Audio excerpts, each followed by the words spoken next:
You're going back to that same hell, Ethan? After everything? They broke me here. Over there, they accept me as I am.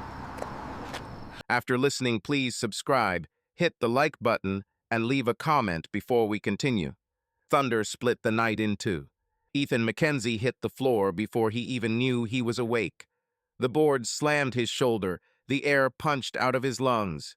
His heart hammered so hard it felt ready to leap out of his chest. His hands reached for a weapon that wasn't there. Fingers scraped at the wood, searching for a rifle, for anything. Another roll of thunder, distant, muffled. Texas. Home. Not Hellman. Not Afghanistan. Ethan sat with his back against the bed, chest heaving. His t-shirt clung with sweat. The room was dark, except for thin yellow bands of streetlight leaking through the curtains. He reached up and clicked the lamp by the bed. The light stabbed his eyes. The prosthetic lay beside the nightstand, black carbon with metal joints gleaming under the bulb. Ethan looked at it, then at his right leg, the stump below the knee wrapped in a soft compression sleeve. His hand still trembled. The door opened quietly. "Ethan." Samantha's voice, soft, careful, the voice people use with a wounded animal. She stood in the doorway wearing his old Marine Corps t-shirt that fell to mid-thigh. Her ash-blonde hair was loose, her eyes wide. One hand hovered out as if she wanted to touch him but was afraid to come closer. "I'm fine," Ethan blurted too fast. "Just thunder." Samantha stepped in, bare feet on the wood. She crouched, not too close, but already too close. "I can." "I'm okay, Sam." He flinched when her hand moved for his shoulder. He saw something flicker in her eyes. Pain or offense, maybe both. Silence filled the room, thick as water pouring into a sinking ship. Samantha rose slowly. "Okay," she said quietly. "I'll be downstairs if you need me." She left, easing the door almost shut. Ethan listened to her steps fade down the stairs. Then he lowered his head into his hands. 2 months earlier, the plane touched down at the Amarillo Regional Airport at 3 in the afternoon. Ethan stayed seated by the window, waiting for everyone else to deplane. The flight attendant gave him that particular look, sympathetic and a little awkward as she passed. He hated that look, hated it more than the leg itself. When the cabin emptied, he stood, bracing on the armrest. The prosthetic obeyed, which was something. 4 months at Walter Reed had taught him to walk again, but every step still took effort. Attention. Focus. He pulled his bag from the overhead and moved toward the exit.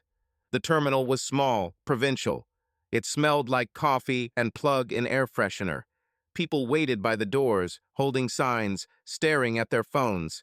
He spotted Samantha right away off to the side in jeans and a white blouse, phone clenched in both hands. When their eyes met, she smiled broadly, but tight around the edges. He approached slowly. People's glances slid over him and snagged on his right leg on the way the pant leg hung a little differently than the left. On the way he stepped. "Hey," Samantha said when he reached her. "Hey." She hugged him. Ethan stood there with the bag in one hand, the other hand forgetting how to move. He could smell her same perfume as a year ago, when he boarded the transport to Kabul. He felt her body press against his, and he felt nothing inside.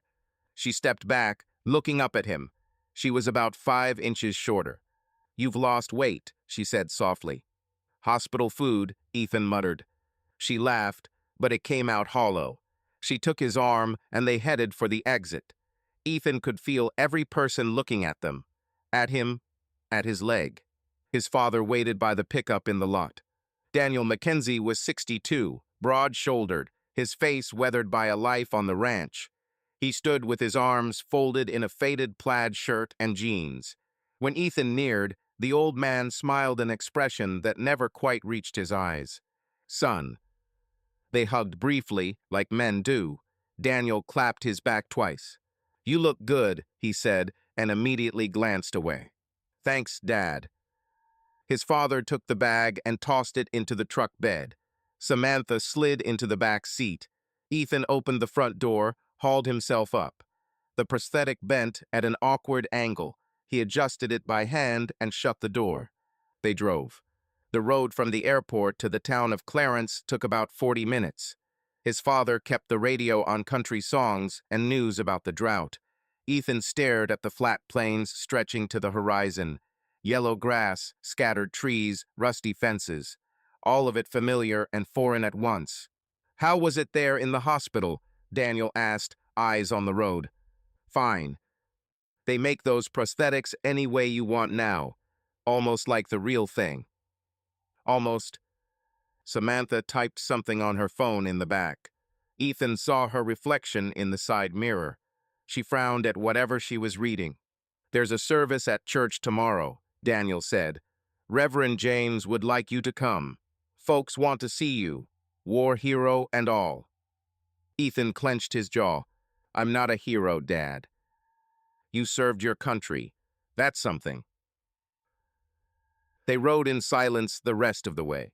His father's house hadn't changed. One story, white siding, blue roof, a small porch with a swing. Ethan grew up here. He knew every crack in the cement, every squeak in the steps. When he climbed out of the pickup, the neighbor, Mrs. Carter, waved from her yard. Big smile, but her eyes flicked straight down to his leg, then snapped back to his face. "Welcome home, Ethan." "Thank you, Mrs. Carter." He stepped inside. It smelled like wood and something baked. Samantha must have been cooking. She always baked when she was nervous: pies, cookies, bread. "I'll make coffee," she said, slipping past to the kitchen. His father set the bag by the stairs. "Your room's how you left it," he said. "I didn't touch a thing." "Okay." Daniel lingered as if wanting to say more, then waved it off. "I'll be in the garage. If you need anything, holler." He went out the back. Ethan stood in the hall, staring up the stairs. To his room, to his old life. That evening, Ethan stood in the upstairs bathroom. He peeled off his shirt and dropped it on the floor. He looked at himself in the mirror over the sink. Scars on his left shoulder, shrapnel from an improvised charge that detonated maybe 20 meters away. A scar across his abdomen, surgery after internal bleeding, and the prosthetic, black, shiny, alien. He touched the right stump. The skin there was more sensitive than before. Sometimes it screamed with phantom pain, an absent leg howling in the dark. He snapped the light off, stood in the dark with both hands on the sink, breathing hard. Downstairs, Samantha's phone rang. He heard her answer in a whisper. "I can't talk now. I know. Listen, I—" She hung up quickly. Silence. Ethan opened the bathroom door and stepped into the hallway. Light from the living room climbed the stairs. Samantha sat on the couch, phone in her hands, eyes on the screen. When she heard him, her head jerked up. A quick smile, too quick. "You okay?" she asked. Ethan looked at her hands gripping the phone. At the look on her face, something hiding behind the smile. "Who was that?" he asked quietly. The smile trembled. "No one, just work." She was an office administrator at a dental clinic. They didn't call her on a Sunday night. Ethan nodded slowly. "Okay?" He went back to his room and shut the door. Sat on the bed in the dark. Listened to Samantha crying downstairs, the kind of quiet crying meant so no one hears. Morning was too bright. Ethan woke with the sun in his face through the open curtains. His head throbbed with a dull ache. Another bad night. The dreams again. Sand, screams, the stink of burned rubber, and worse. He lay staring at the ceiling and counted the cracks in the plaster. 19. Same as 10 years ago, the last night he slept here before shipping to boot camp. His phone buzzed on the nightstand. He reached for it and checked the screen. A message from an Amarillo area code. He opened it. Panhandle Veterans Rehabilitation Center. Your first appointment is scheduled for tomorrow, Tuesday, 9 o'clock. Address, 18847 Washington Street. Please confirm. He stared at it for a long moment, then typed, "Confirmed." He set the phone down, sat on the edge of the bed. The prosthetic leaned against a chair by the wall. He regarded it the way you regard an enemy you have to face every morning. His father had left for the ranch before dawn as always. Samantha slept in the downstairs guest room. She'd slept there since he got back. Ethan didn't ask why. He didn't want the answer. He went down slowly, hand on the rail. Every step cost something, not physically so much as mentally. He had to think about each motion, manage his balance, refuse to trust the leg completely. The kitchen smelled like coffee. Samantha stood at the window in a robe, both hands around a mug. She turned when she heard him. "Good morning," she said quietly. "Morning." He poured coffee and sat. She joined him across the table. Between them lay a sticky silence. "I was thinking," she began, staring into her cup. "Maybe we could go somewhere. This weekend. Out to the lake like before. Remember?" Ethan remembered. The summer before he shipped out. They rented a little place at Lake Meredith, swam, grilled, made love under the stars. It felt like the life of some other man. "I have the clinic tomorrow," he said. "Rehab." "Oh," she nodded quickly. "Right, that's good. That will help." She finished her coffee and stood. "I need to get to work. I'll be back around 6. Want me to make dinner?" "No, I'll figure something out." She hovered as if waiting for him to say one more thing. Then she nodded and went to get dressed. Ethan sat and listened to her moving upstairs, packing a bag, starting the car, driving away. Then the silence turned absolute. The Panhandle Veterans Rehabilitation Center occupied an old brick building on the edge of Amarillo. It had been a school once, then closed, then bought by a nonprofit that worked with veterans. The sign over the door was sun-faded and flaking. Ethan parked his father's pickup and killed the engine. He sat behind the wheel, staring at the building. He didn't want to get out. He didn't want to go inside with other broken bodies, other missing parts, other scars. But sitting at home was worse. He got out, shut the door, and headed in. It smelled like antiseptic and old linoleum. The front desk was an old wooden counter. A woman in her 50s sat there with reading glasses on a chain. "Good morning," she said with a smile. "Name?" "Ethan Mackenzie." She checked the computer and nodded. "Yes, 9 o'clock. Physical therapy with Olivia. Room 3, left down the hall." "Thanks." The hall was narrow, the walls painted pale green. Frosted doors. A murmur of voices from one room, the whir of a treadmill from another. Room 3 sat at the end. Ethan knocked. "Come in," a woman's voice called. He stepped in. High ceilings. Gym mats on the floor, parallel bars along the wall, racks of dumbbells and resistance bands. A woman stood by the window. She was around his age, maybe a little younger. Dark hair pulled into a ponytail, track pants, a t-shirt with the center's logo. Not tall, but solid, the shoulders and arms of someone who trains. She turned when he entered and looked him straight in the eyes. Not at the leg, in the eyes. "Ethan," she asked. "Yeah." "Olivia Castro. Call me Liv." She offered her hand. He shook it. Firm grip, no coddling. "Have a seat," she said, nodding toward a bench by the wall. "Tell me how the prosthetic's going. How long have you been wearing it?" Ethan sat. She pulled up a stool and faced him. 4 months, he said, since they fitted it. "Pain?" "Phantom. Sometimes." "How often?" "A couple times a week, mostly at night." She nodded and tapped notes on a tablet. "Balance, confidence walking." "Fine, on flat ground." "And uneven." Ethan hesitated. Olivia waited him out. "Haven't tried," he admitted. "Why not?" "Because I'll fall." "And—" He snapped his eyes to her. She wasn't smiling. She wasn't pitying. She just looked at him. "And what?" he said. "And what if you fall? You get up. You try again." She set the tablet aside. "Listen, Ethan, I don't know what they told you at Walter Reed, but here's how it is. You will fall. Not once or twice, many times. It will hurt. It will be embarrassing. You will want to chuck it all. But if you do not fall, you will not learn to walk for real. Got it?" Ethan locked his jaw. Got it. Good. Then stand up. Show me your walk. The first hour was hell. Olivia wasn't cruel, but she wasn't gentle either.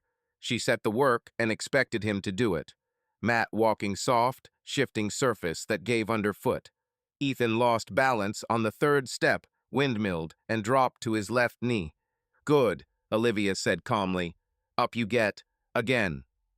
He rose, teeth clenched. Tried again. Fell again. You're tight, Ethan. Relax. I am relaxed, he grunted. No, your fists are clenched. Your shoulders are up by your ears. Breathe. He drew a slow breath. Tried again. Made 5 steps before the balance collapsed. Better, she nodded. Again. By the end, he was drenched, his left leg trembling with fatigue. Olivia handed him water and sat beside him. You worked hard, she said. Doesn't feel like it. It does to me. Day 1 is always the worst. She glanced sideways at him. You're angry. No. Angry. At yourself, at the world, at what happened. That's normal. He crushed the bottle in his hand. You a psychologist or a PT? Both when needed. She stood. Next session is the day after tomorrow. 9 sharp. Don't be late. Okay? He walked to the door, every muscle complaining. At the threshold, he looked back. Olivia stood at the window, staring out at nothing. Her face was thoughtful, a little sad. He left without another word. The days blurred. Ethan drove to the clinic every other day. Each session hit harder than the last. Olivia kept raising the load, changing the drills, never letting him get comfortable. He fell, he got up, he fell again. The skin at the stump chafed raw, sometimes bled. He bought special cream and new liners. But something shifted. Slowly, almost invisibly, it shifted. He walked with more certainty. The balance came easier. He thought less about each step. He trusted the leg a little more. Olivia saw it. Good, she said on Friday when he cleared the whole obstacle lane without a single fall. Very good. Ethan sank onto the bench and wiped his face with a towel. She brought water and sat next to him. Tell me what happened, she said suddenly. He looked at her. Why? Because you're carrying it and it's eating you. Ethan stared at the floor. He went quiet for a long time. Then he spoke, low and spare. Patrol. Helmand Province. We were clearing a village after a report of Taliban. I was third in the file. Sergeant up front, then another Marine, then me. He paused, swallowed. The sergeant stepped on a mine. Homemade, old Soviet maybe. The blast threw him up. Shrapnel went everywhere. A piece took my leg below the knee. Shattered the bone, severed the artery. I went down and couldn't get up. There was a lot of blood. Olivia listened without interrupting. The medic was there in maybe 8 minutes. Tourniquet, bird evac. At the field hospital, they said the leg couldn't be saved. They took it the next day. He glanced at the prosthetic. The sergeant died right there. He was 27, a wife, 2 kids. The room filled with quiet. You think it's your fault, Olivia said softly. I was behind him. If I had been in front, you would have died instead. Nothing changes. The mine was there. Someone was going to hit it. Ethan balled his fists. His kids are growing up without a father. Yes, and that's awful, but it isn't on you. She leaned forward until he met her eyes. Ethan, you survived. That is not a crime. It's not something you have to punish yourself for. He turned away. Something cinched tight in his chest. Heat crawled up his throat. I don't know how to live with it, he whispered. No one does, Olivia said. You just live, day by day, step by step, like the mats. You fall, you get up, you go on. Ethan nodded without looking at her. They sat together until the light outside began to fade. Home got worse. Samantha came in later and later. First half an hour, then an hour. One night she didn't get back until 9, though her shift ended at 6. Got held up, she said, not meeting his eyes. A lot of work. Ethan nodded. He didn't ask, but he noticed. He noticed she wore a different perfume, not the one she always used. He noticed how often she checked her phone, how quickly she tilted the screen away when he walked in. He noticed she didn't touch him anymore, not even in passing. Saturday night, she sat on the couch staring at her phone while Ethan made coffee in the kitchen. She didn't hear him come up behind her. A message glowed on the screen. He saw it over her shoulder. "Thank you for yesterday. I can't stop thinking about you." Samantha snapped the screen dark and turned. Her face changed fear first, then something like guilt. Ethan eyed. He walked past her into the living room without a word. He dropped into his father's chair by the window and stared at the dark outside. Samantha stood by the couch, phone clenched. "It's not what you think," she began quietly. "I'm not thinking anything, Sam. Please, let me explain." "Don't." Silence. Then he heard her on the stairs, the bedroom door closing. Ethan sat in the dark and stared through the glass, and something inside him went flat and cold. A decision. Not in words yet, but already rooted in his gut. He didn't belong here anymore. Not in this house, not with this person, not in this life. Somewhere far off, an engine rumbled. The neighbor's dog barked and fell quiet. Ethan didn't move until the night was complete. He woke early, as always. The sun hadn't fully cleared the horizon, the sky still gray with pink veins out east. He strapped on the prosthetic and went downstairs. Samantha was already at the kitchen table with a cup of tea. She hadn't slept, you could tell by the red, swollen eyes. She looked up when he came in. "I need to talk to you," she said softly. Ethan poured coffee and sat across from her. He waited. Samantha stared into the teacup, fingers squeezing the porcelain until her knuckles whitened. "His name is Mark," she began.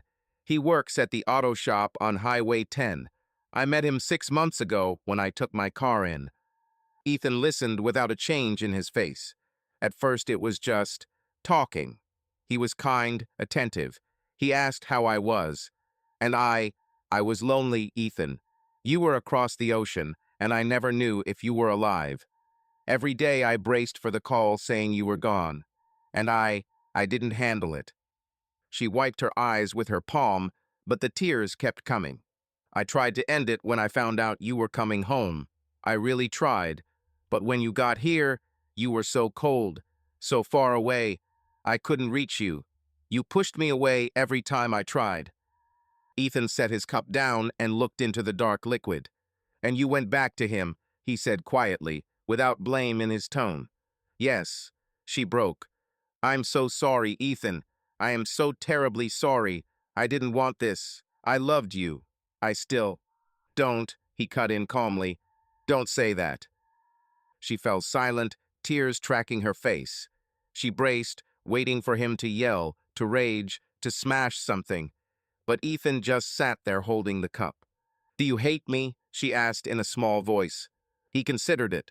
For a long time. "No," he said at last. "I don't hate you, Sam. I understand." "What do you understand?"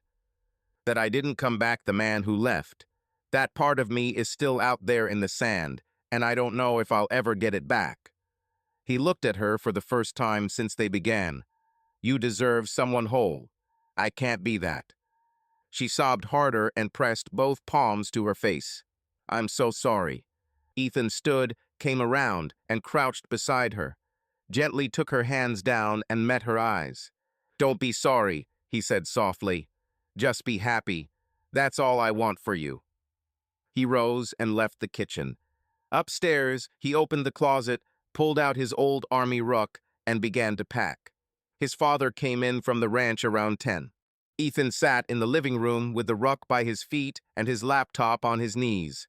On the screen was a volunteer organization called Veterans Without Borders. They evacuated civilians from war zones, ran humanitarian aid, escorted medical teams. Daniel stopped in the doorway, looked at the pack, then at his son. "Where you headed?" he asked. "Afghanistan," Ethan said, eyes still on the screen. "Volunteer mission. Evacuating civilians from the Panjshir Valley. I fly out Thursday."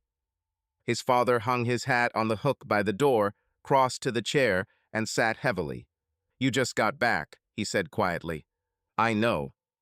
This is your home, your family." Ethan closed the laptop and faced him. "There's nothing here for me anymore, Dad. Sam's seeing someone else. You work dawn to dark. I sit in this house and don't know what to do with myself." He paused, then added, "But there I can be useful. I can help people who need it." Daniel studied his son for a long moment. Something shifted in his face. He nodded slowly. "You've always been stubborn," he said, "like your mother. She couldn't sit still when someone needed help." Ethan smiled faintly. His mother died of cancer when he was 16.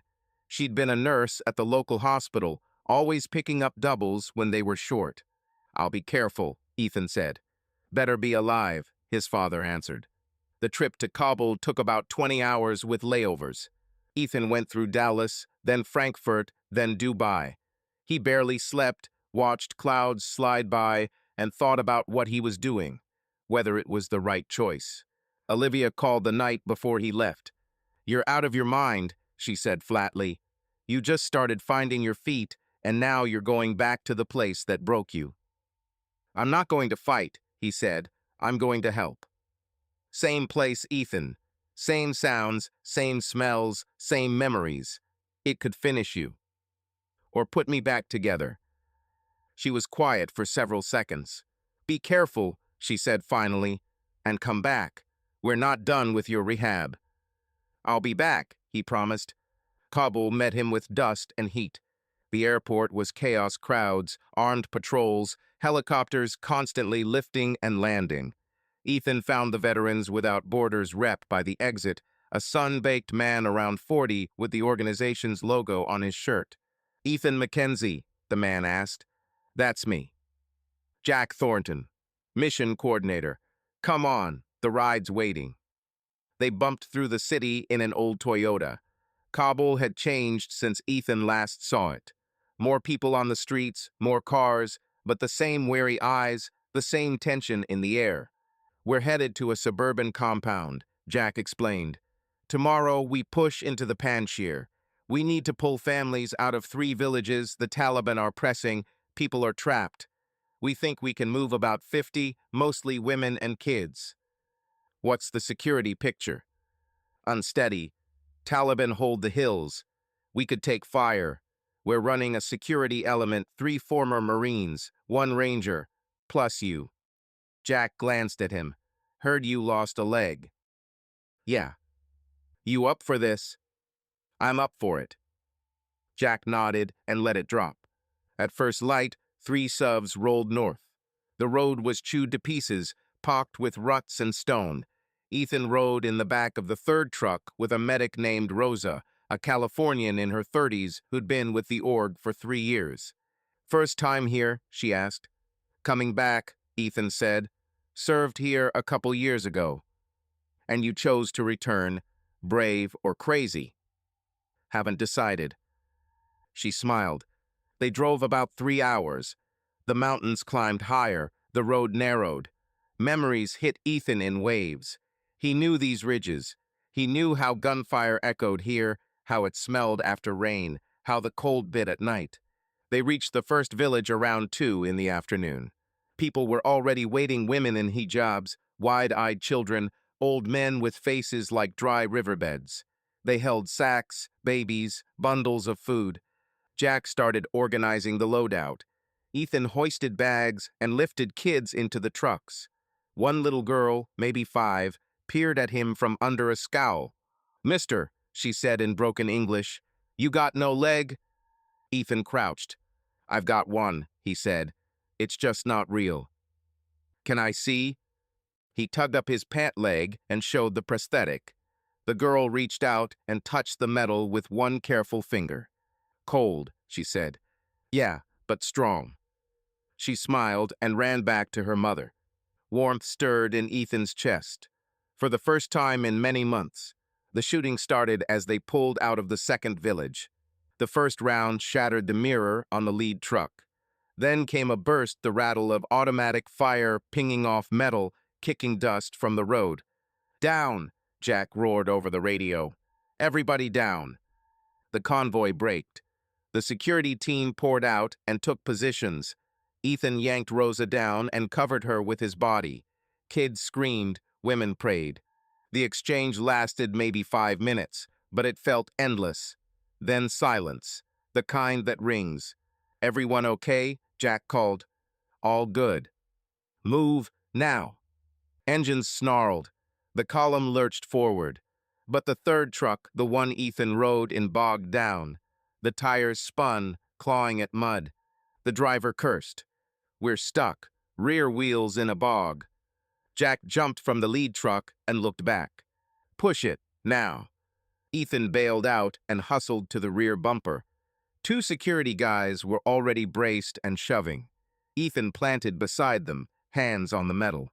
On 3, 1, 2, 3. They shoved. The truck didn't budge. The tires settled deeper. Again, nothing. Ethan looked down. The prosthetic skated on the slick ground. He couldn't put enough force through it, so he did the thing he hadn't imagined doing. He dropped to the dirt and stripped the prosthetic off. He tossed it aside, crawled to the bumper, jammed his shoulder under it, tucked his left foot in, and pressed the right stump to the metal for balance. Push, he bellowed. They heaved together. Pain screamed through the stump, every nerve lit. He didn't let go. He drove with his core, his weight, every ounce left in him. The truck shifted. Slowly, but it moved. The tires found something solid, bit, and the vehicle lurched free. Ethan rolled onto his back, sucking air. The sky above was a brutal blue.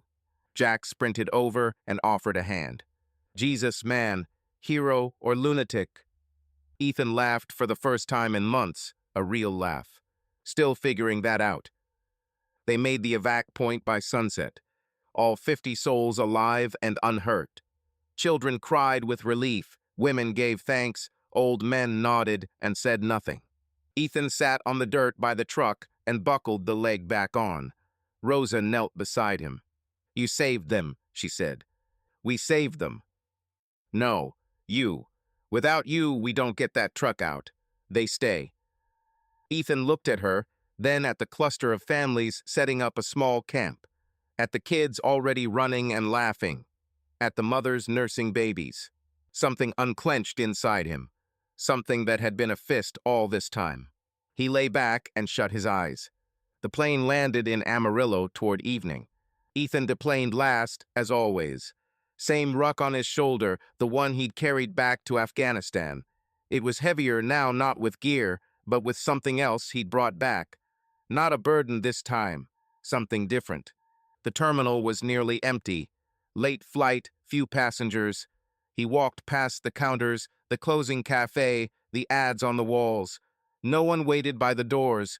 He hadn't told his father the exact day, didn't want to make him worry.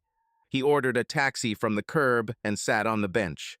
The air was warm, smelling of dust, and the day's heat still trapped in the asphalt. Somewhere far off, someone's car stereo played a slow, sad country song. The cab showed up in about 15 minutes. The driver, an older Mexican man with gray mustache, nodded when Ethan gave the address. They rolled through the sleeping town. Streetlights were sparse. Windows glowed amber in the houses. Ethan watched them and thought about the people inside, their dinners and TVs and arguments and truces about the ordinary lives in those small, bright boxes. When they pulled up to his father's house, every window was dark. Ethan paid, climbed out, and shut the door. The cab pulled away, leaving him alone with the dark and the quiet.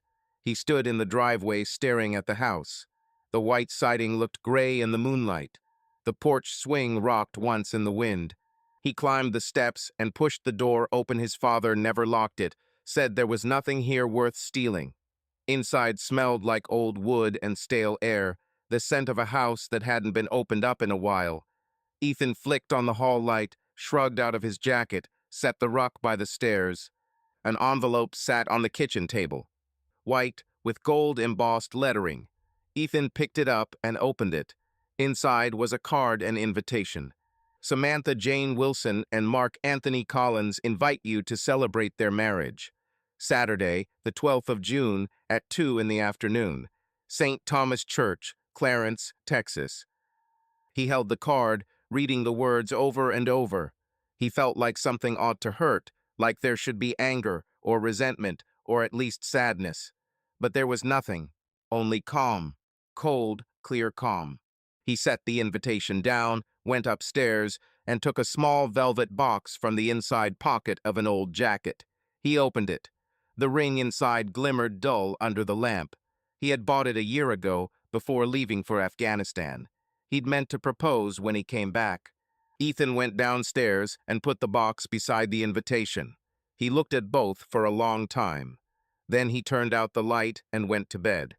Birdsong woke him the next morning.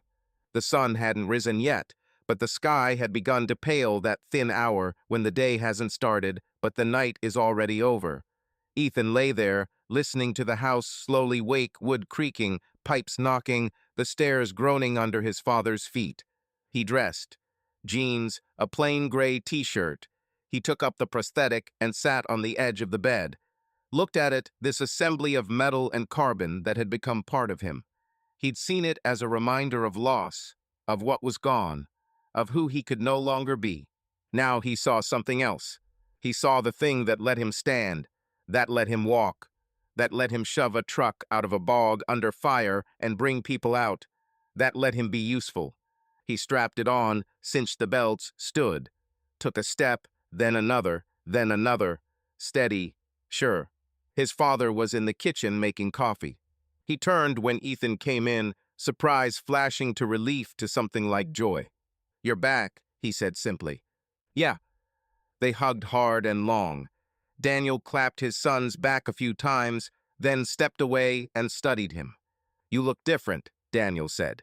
"I am different," Ethan said. His father nodded like that explained everything. He poured 2 mugs and handed one over. They sat. "Samantha's getting married," Daniel said, nodding toward the invitation and the ring box on the table. "I saw." "You going?" Ethan thought about it. "No, I think they're better off without me there." His father nodded again. Wise choice. He sipped his coffee and watched his son. "So what now?" "I don't know. I want to keep at rehab. Get stronger. Maybe go out on a few more missions. Maybe find something here. We'll see." "You find what you were looking for out there?" Ethan weighed it. The children's faces. The instant the truck broke free. The way he lay on his back under that sky, and for the first time in a long time, felt alive. "Yeah," he said quietly. "I think I did." At 9 in the morning, he drove to the clinic. The same old brick building. The peeling sign. The little parking lot. Ethan parked, got out, and stood for a second looking at the entrance. Then he walked in. The receptionist smiled. "Good morning, Ethan. Didn't expect you so soon. You're not on the schedule today." "I know. Could I see Olivia, if she's free?" "One moment, let me check." She picked up the phone, spoke softly, hung up. "She's in room 3. She says to go on back." Ethan thanked her and took the familiar hall. His steps rang on the linoleum even, confident. He noticed. He wasn't micromanaging every step, wasn't riding the balance like a skittish horse. His body had learned, adapted, accepted. He knocked on door 3.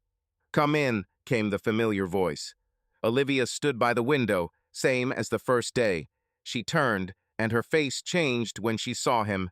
Surprise, then a smile. "You're back," she said. "I am." "In one piece?" "More or less." She came closer and looked him over. "You're different," she said like his father had. "Heard that already today." Olivia smiled. "Sit, tell me." They took the bench. Ethan told her about the mission, the village, the ambush, the truck in the mud. How he stripped the prosthetic and shoved with his body. The little girl who touched the metal and said it was cold but strong. Olivia listened without a word. When he finished, she was quiet for a long time. "You found what you needed," she said at last. "What's that?" "A reason to stand. Not to walk, not to run. To stand. When everything's falling apart, to stand and know you'll hold. Ethan looked at his hands, the new calluses from Afghanistan, the white scars across his knuckles. I thought losing a leg meant I wasn't a man anymore, he said softly, that I was broken, less than, that I couldn't give a woman anything, couldn't protect anyone, couldn't be useful. And now? Now I know that was all garbage. He met her eyes. I'm not broken. I'm changed. That isn't the same thing. Olivia smiled wide and genuine. That's the smartest thing you've said since I met you. They both laughed. Then Ethan stood and walked to the big mirror on the wall. Full length, he faced himself.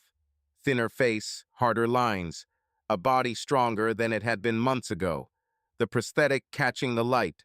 He hadn't been able to look before. He'd cracked the bathroom light just enough to manage. He'd dodged mirrors. He hadn't wanted to see what he'd become.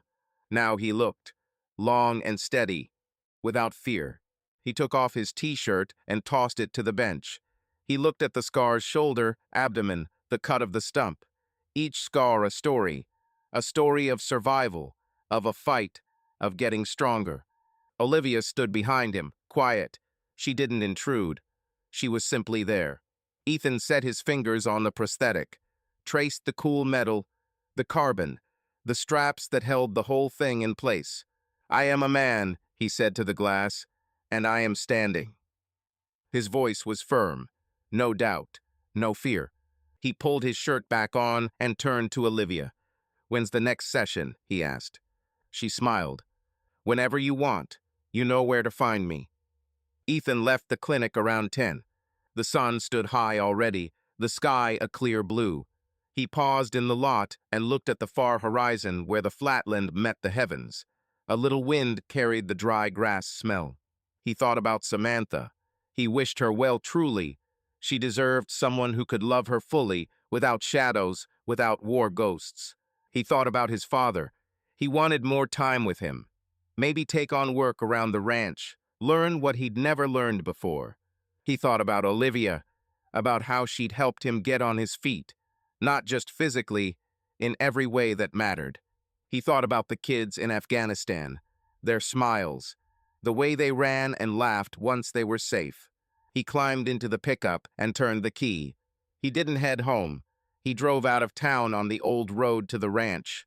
Empty highway, just him and the open. He stopped by the big tree where he and his father always used to pull over when he was a boy. Broad crown throwing deep shade in summer. Ethan got out and walked to it. The sun was high now. Light fell through the branches, breaking into patterns on the dirt. He stood and looked out to where the plain ran to the edge of the world. Sunlight touched the prosthetic, flashed off the metal, sent a small glint. He used to see it as something foreign, something that didn't belong. Now he saw a part of himself, a piece of his strength, a reminder that he'd passed through fire and lived. He drew a deep breath. The air was clean. He looked at his right leg, the prosthetic that had become his own limb. Then at the left. Then at his hands. At his reflection faintly mirrored in the truck's window. I'm standing, he said quietly, but sure. I'm standing, and I'm not falling anymore. The wind pushed at his face, carrying the smell of home, the smell of the ground that raised him. Ethan Mackenzie stood beneath the old tree and, for the first time in a long time, felt he was where he was meant to be. Not whole, but strong. Not who he was, but better. Not broken. Free. He turned back to the pickup, slid behind the wheel, and drove home. The sun climbed higher, the light sharpened, and the day began again. So did his life. Hit like, and don't forget to subscribe. The next story will be even more intense. But if you are under 18, don't even think about clicking next.